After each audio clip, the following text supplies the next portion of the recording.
His heart feels so cold. He has a heart of gold, you say? No, a heart of ice, as in cubes, not cream.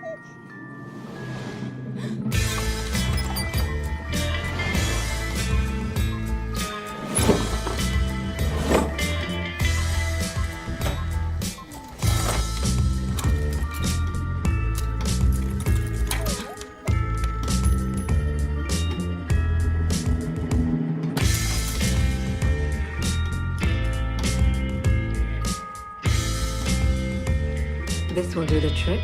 You'll have a good heart with this clock. What's better for a wee bird who's just fallen out of the nest? A little mint chocolate to wash it down, of course.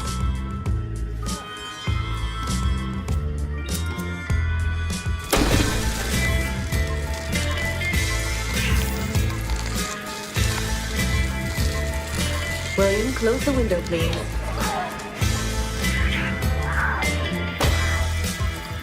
I have something important to tell you. To be sure you don't turn back into a giant ice cube forever, there are 3 rules you must always obey.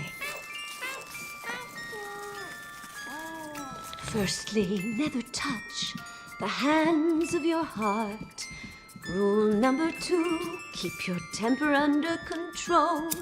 Last but not least, the most important rule, whatever else you do, never fall in love. 'Cause then, forevermore, if your heart goes in a spin, the big hand at your core will pop out of your skin. Your bones will implode, your cogs and springs explode, and your cuckoo clock heart grind to a halt for good.